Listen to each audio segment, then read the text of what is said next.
Você sempre foi um erro na minha vida, uma mentira que eu tive que aguentar por interesse. Agora que acabou o dinheiro, acabou você. Quando o Rafael falou isso, na sala do nosso apartamento em Pinheiros, em São Paulo, eu ainda estava segurando a pasta com todos os extratos da conta conjunta. Meus olhos ardiam de tanto chorar, e eu só consegui dizer com a voz falhando: então, tudo que a gente viveu foi só pelo meu dinheiro? Ele riu. Riu na minha cara. Aquela risadinha debochada que eu nunca tinha visto antes. Você é burra, Carla. Você achou mesmo que um cara como eu ia se apaixonar de verdade por você? Você foi meu projeto. Um investimento. E foi ali, ouvindo isso, que alguma coisa dentro de mim quebrou. Não foi só o coração. Foi o respeito, foi a ilusão, foi a mulher trouxa que eu tinha sido até aquele dia. Mas para você entender como eu virei de vítima a algo bem pior, eu preciso voltar no tempo. Meu nome é Carla. Nasci e cresci na zona leste de São Paulo, bairro da Penha. Família simples. Minha mãe diarista, meu pai motorista de ônibus. Sempre estudei em escola pública, mas eu era nerd, vivia enfiada em livro. Eu tinha um objetivo desde moleca: ficar rica, dar casa boa para os meus pais e nunca mais ouvi minha mãe contar moeda para comprar mistura. Eu ralei. Fiz técnico, depois consegui bolsa numa faculdade particular de administração na Vila Mariana. Trabalhava de dia num escritório pequeno de contabilidade e estudava à noite. Eu vivia cansada, mas feliz porque estava chegando onde eu queria. Foi no meu segundo ano de faculdade que eu conheci o Rafael. Eu lembro direitinho do primeiro dia que vi ele. Ele entrou atrasado na sala, camisa social bem passada, aquele cabelo penteado para trás cheio de gel, barba feita, perfume forte que dava para sentir da porta. Parecia um cara saído de propaganda de banco. Ele sentou 2 carteiras na minha frente, virou um pouco o corpo para pegar o caderno, e eu bati o olho no relógio dele. Não era coisa baratinha não. E na época eu reparei porque eu contava centavo pro meu vale-transporte. Naquele dia mesmo, na saída, ele chegou perto de mim. Você é a Carla, né? Você que sempre responde tudo na aula. Eu fiquei meio sem graça. Depende, se eu devo ou se eu tô com crédito na praça. Eu brinquei. Ele riu. Gostei. Eu sou o Rafael. Tô meio perdido nas matérias, você topa me ajudar, te pago um lanche qualquer dia. E foi assim. Igual filme besta de sessão da tarde. A gente começou a estudar junto na biblioteca, depois no café da esquina. Depois já estava indo para barzinho na Vila Mariana com a galera da sala, e adivinha com quem eu sempre ia embora? Ele. Na época ele era o sonho de muita menina da faculdade.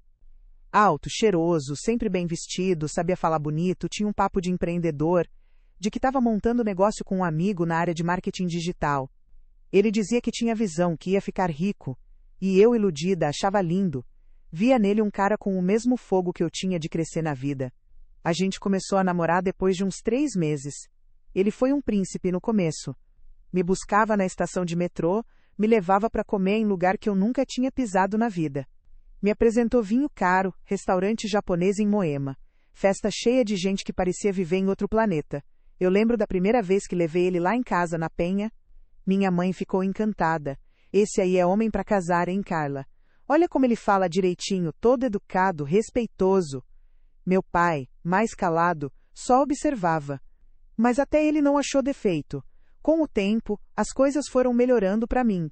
Eu fui crescendo no escritório, depois consegui uma vaga num banco grande na Paulista. Meu salário era outra coisa, eu recebia vale-refeição gordo, bônus, essas coisas. Eu via a vida mudando diante dos meus olhos. E o Rafael? O tal negócio dele nunca engatava. Todo mês tinha uma desculpa. Cliente que deu calote, parceiro que sumiu, crise no mercado. Mas ele sempre tinha um iPhone novo, uma camisa cara, um tênis de marca. Eu achava que era coisa de cartão parcelado. A primeira bandeira vermelha foi quando ele começou a esquecer a carteira. A gente ia num barzinho na Vila Madalena, e na hora de pagar, vinha com aquela cara de coitado. Putz, amor, esqueci a carteira em casa. Você paga? Te transfiro depois. Nunca transferia. Ou transferia metade. E um dia ele soltou. Ah, mas também, né, amor? Você ganha bem mais do que eu. Não faz diferença para você. Eu devia ter parado ali. Mas não. Eu estava apaixonada, cega, surda, muda. Depois de 4 anos de namoro, Ele me pediu em casamento.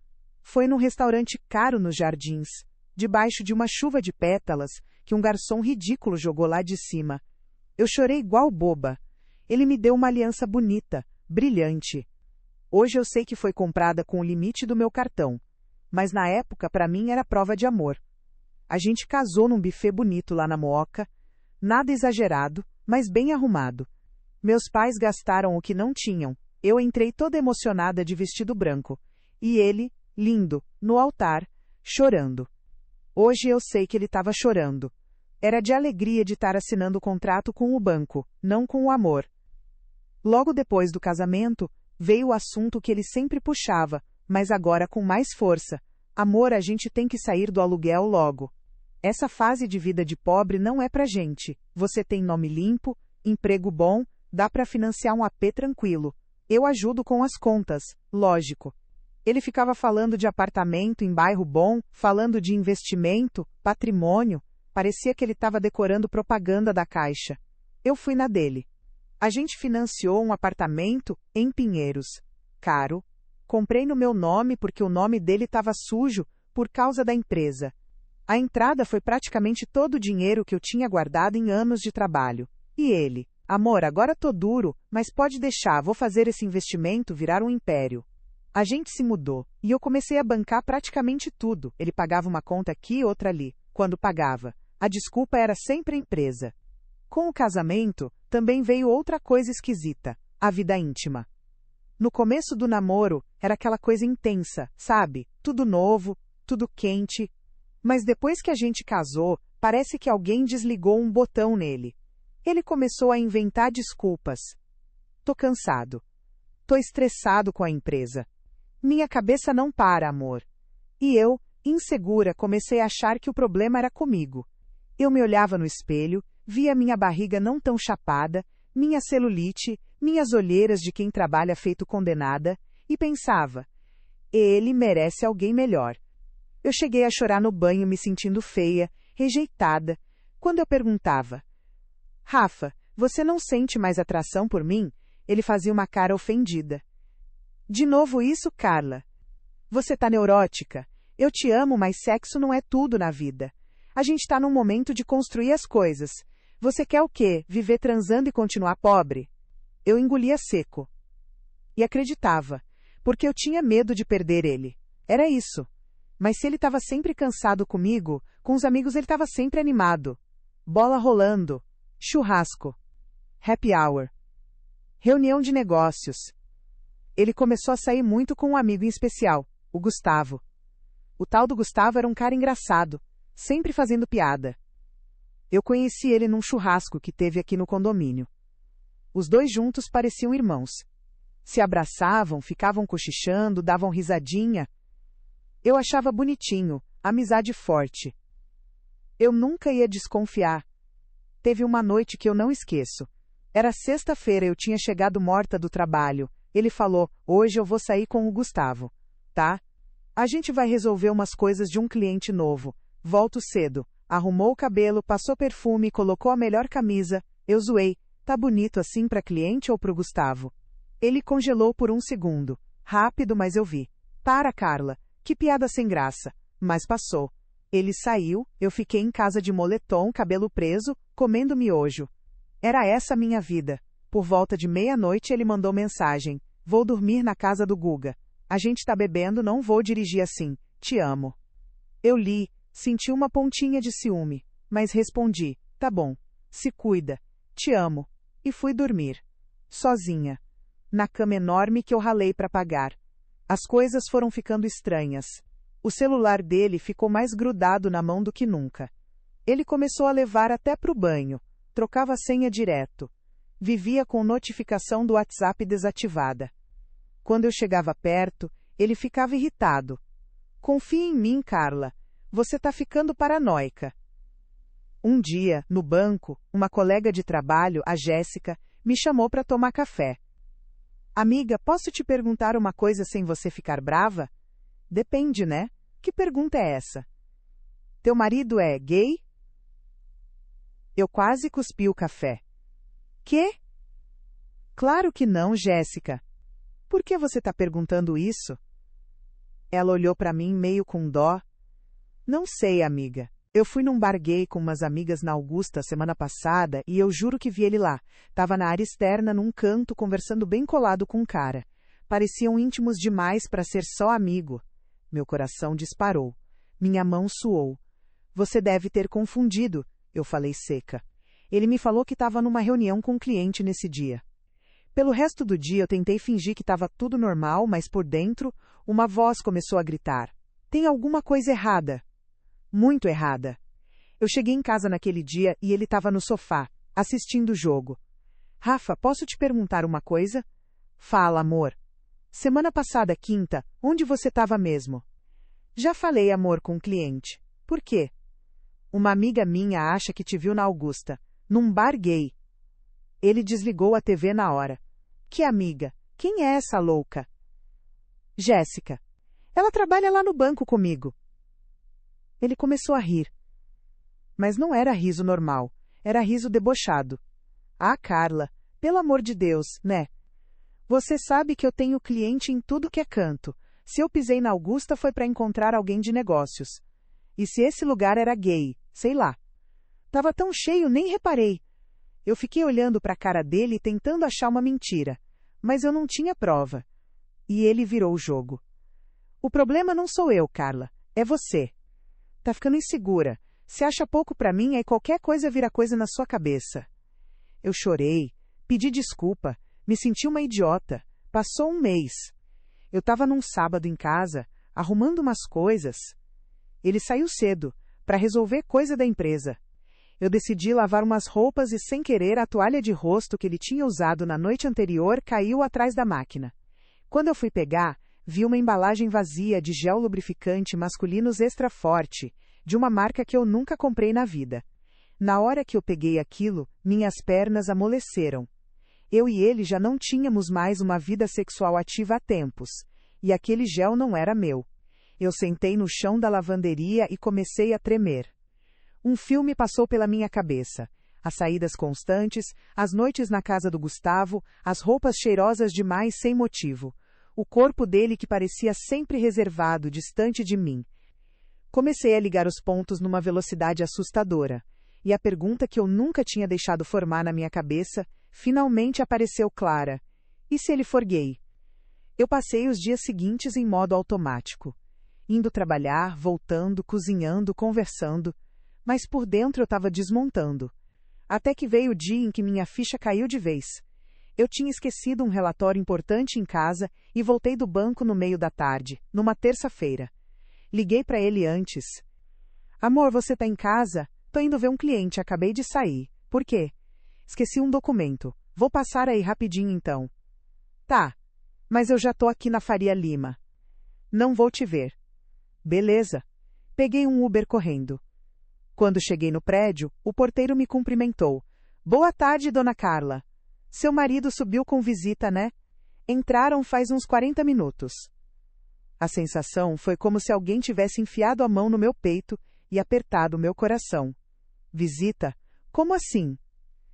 Ah, um rapaz. Vem sempre, né? O Gustavo, acho. Subiram juntos. Eu sorri de canto, gelada. Ah, sim, o Gustavo, amigo dele. Isso. Subi no elevador em silêncio. E em cada andar que o elevador passava, eu sentia que uma verdade enorme estava prestes a arrombar a minha vida. A porta do nosso andar abriu. O nosso apartamento estava com a porta encostada. Coisa que ele nunca fazia. Meus dedos tremiam quando eu empurrei devagar. Ouvi um som abafado vindo do quarto. Um gemido. Masculino. Eu congelei no corredor. A voz dele. Do Rafael. Gemendo. Não era dor. Não era raiva. Era prazer. Prazer intenso. E junto, um sussurro rouco que eu reconheci em segundos. O Gustavo. Eu não sei descrever a sensação. Era como se meu cérebro tivesse desligado, mas meu corpo continuava andando. Eu fui até a porta do quarto. Estava meio fechada. E empurrei. Os dois estavam na cama onde eu dormia, nus, enrolados um no outro. O Rafael estava de costas, o Gustavo por trás. Não era só sexo. Era carinho. Beijo no pescoço, mão no cabelo. E os dois tão envolvidos que não me ouviram. Eu fiquei olhando por alguns segundos, em choque. Era uma cena que eu nunca imaginei na minha vida. Não é que eu achasse impossível alguém ser gay, não é isso. Mas ver o meu marido, o homem que fez eu me sentir indesejada, se entregando daquele jeito para outro homem, foi um tapa na cara. Eu não gritei. Eu não fiz escândalo. Eu fui fria. Tá confortável, Rafael? Os dois congelaram. Parecia um boneco quando acaba a pilha. O Gustavo se afastou rápido, puxando o lençol, branco igual parede. O Rafael virou o rosto devagar, olhos arregalados. Se Carla, não é o que você tá pensando. Eu soltei uma risada seca. Ah, não, então me explica, porque a cena aqui é bem clara. Isso é o que, então? Reunião de negócios? Treinamento motivacional? Ele levantou da cama desesperado, tentando pegar a cueca no chão. Calma, Carla, calma, deixa eu explicar, por favor. Não encosta em mim. O Gustavo sem graça murmurou. Rafa, eu vou embora. Não. Você fica, eu falei firme. Os dois começaram isso comigo. Os dois vão ouvir. Eu estava tremendo, mas uma parte de mim estava estranhamente. Calma, como se tivesse esperado por esse momento a vida toda. Há quanto tempo? Eu perguntei. O Rafael engoliu seco. Carla, não é assim. Eu te amo, Eu perguntei. Há quanto tempo? Eu repeti, mais alto. Ele baixou a cabeça. Desde antes da gente casar. O mundo ficou mudo. Eu só ouvia meu coração batendo na orelha. Antes de casar? Eu repeti quase num sussurro. Ele começou a falar rápido. Eu e o Gustavo, a gente se conheceu faz anos. Mas eu estava confuso. Eu precisava me encaixar. Minha família nunca ia aceitar. Eu precisava dar uma segurança para minha vida. Eu interrompi. Segurança? Ah, então eu fui isso para você. Um seguro de vida, uma escada, um investimento. Ele tentou se aproximar. Carla, eu juro, eu aprendi a te amar, de verdade. Não foi tudo mentira. Teve muita coisa real entre a gente. Eu balancei a cabeça, rindo de nervoso. Real? Você me fazia me sentir lixo na cama, Rafael. Lembra das vezes que eu chorava porque achava que tinha algo errado comigo? Porque você dizia que sexo não era tudo? Você me fez achar que eu era pouco como mulher. Enquanto isso, você estava transando com ele na minha cama, no meu sofá, no meu chuveiro, hein? Ele ficou em silêncio. Você casou comigo sabendo quem você era, eu continuei. Mentiu para mim, para sua família, para todo mundo. Usou meu nome para financiar apartamento, carro, tudo. E ainda tinha coragem de jogar na minha cara que eu era paranoica quando eu desconfiava de alguma coisa. O Gustavo tentou falar. Carla, nenhuma mulher merece passar por isso, eu sei. Mas você tem que entender que... Você cala a boca, eu cortei. Você não sabe o que é ser mulher nesse país. Você não sabe o que é crescer, ouvindo que precisa ser escolhida por um homem para valer alguma coisa. Você veio aqui, deitou na minha cama, usou meu chuveiro, comeu da minha comida sabendo que eu era enganada. Você não é só cúmplice, você é tão covarde quanto ele. Ele abaixou a cabeça, sem ter o que dizer. Eu respirei fundo. Por algum motivo, uma calma estranha tomou conta de mim. Rafael, pega suas coisas e sai da minha casa. Carla, a casa é dos dois. Não. A casa tá no meu nome. Quem paga a prestação sou eu. Quem ralou anos para ter o nome limpo fui eu. Você? Você só chegou para pegar tudo pronto. Então pega suas roupinhas de grife e desaparece da minha frente. Ele tentou o golpe emocional. E minha família, Carla? Minha mãe não pode saber disso. Ela não vai aguentar. Eu olhei bem dentro dos olhos dele. Deveria ter pensado na sua mãe antes de brincar com a vida dos outros. Mas pode ficar tranquilo. Eu não vou sair por aí gritando que você é gay, sabe por quê? Porque o problema não é ser gay. O problema é ser canalha. Ele suspirou, aliviado por um segundo. Ele achou que eu ia proteger tudo. Ele me subestimou de novo. Ele juntou umas coisas, foi se vestir. Eu fiquei parada, no corredor, olhando as fotos na parede. Casamento, viagens, risos que agora pareciam cena de novela barata. Quando ele passou pela sala com uma mala improvisada, parou na minha frente. Um dia você vai entender que eu também sofri nessa história, ele disse. Eu dei um meio sorriso. Talvez, mas a diferença é que você escolheu me fazer sofrer junto. E aí, querido, você perdeu qualquer direito à empatia. Ele saiu. O Gustavo foi atrás. A porta bateu. E eu desabei no chão da sala, chorando até não ter mais lágrima. Nos dias seguintes, eu virei zumbi. Fui trabalhar no automático. Cheguei a esconder tudo dos meus pais, da minha mãe principalmente. Eu tinha vergonha, eu me sentia usada, enganada, como se todo o meu esforço na vida tivesse virado piada. Eu fiquei 2 semanas sem falar com ninguém, só que homem canalha não sabe ficar quieto. Um dia, eu recebi um e-mail do banco, um aviso estranho sobre movimentações suspeitas na conta conjunta. Fui olhar. O Rafael tinha feito vários saques altos nos últimos meses. Eu trabalhava, depositava, pagava as contas, e o que sobrava eu achava que estava ficando guardado pra gente. Mas não. Ele estava sacando, transferindo para outra conta, usando meu dinheiro sem eu saber. Foi aí que a tristeza deu lugar a outra coisa, raiva. Eu comecei a juntar tudo.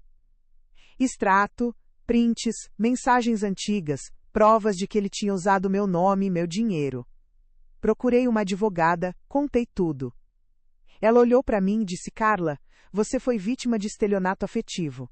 E você tem como provar. A gente pode ir com tudo para cima dele. E foi o que eu fiz.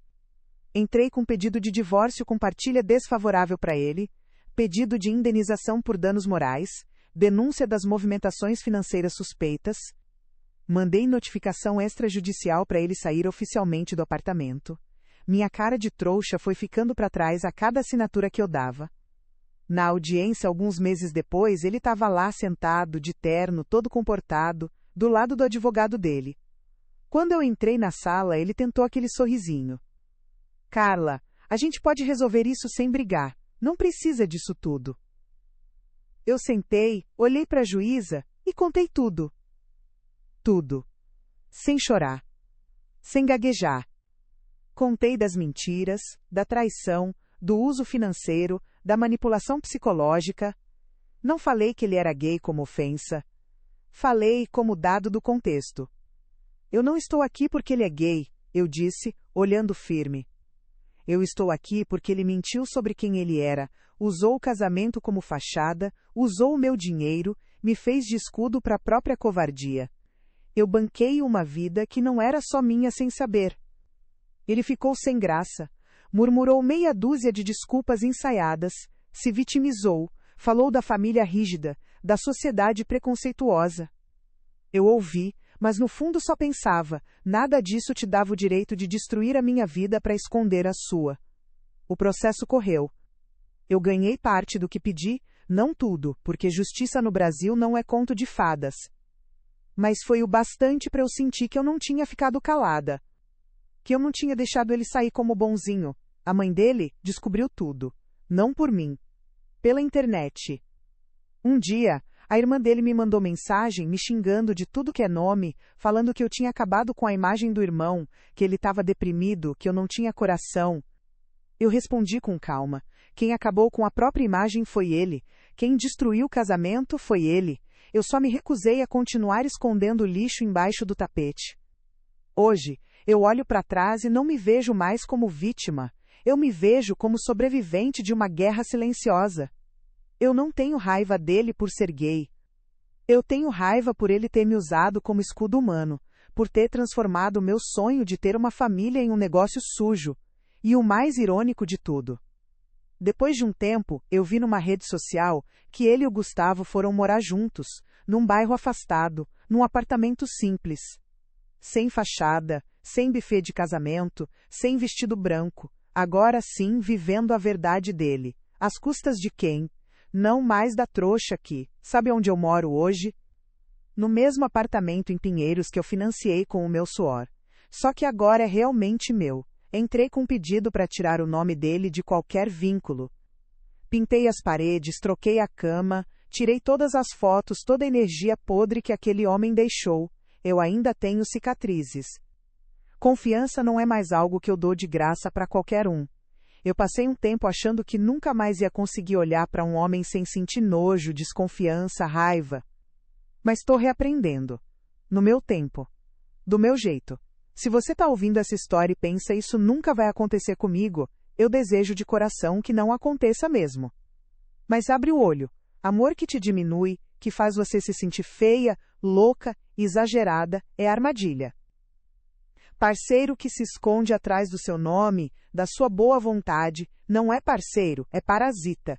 E para você, homem gay que ainda pensa em usar uma mulher como fachada, cresce, se encara no espelho. A coragem que você não teve de ser quem é, não pode ser paga com a vida de outra pessoa. Ninguém merece virar dano colateral da sua covardia. Eu recuperei minha vida. Não devolvo mais meu dinheiro, meu tempo, minha paz para ninguém que não esteja comigo de verdade. Nunca mais. Se você gostou dessa história e quer ouvir mais relatos pesados, cheios de traição, vingança e reviravolta, se inscreve no canal e ativa as notificações. Toda semana vai ter vídeo novo para você ouvir, se identificar, se revoltar e, quem sabe, abrir o olho antes de cair numa cilada como a minha.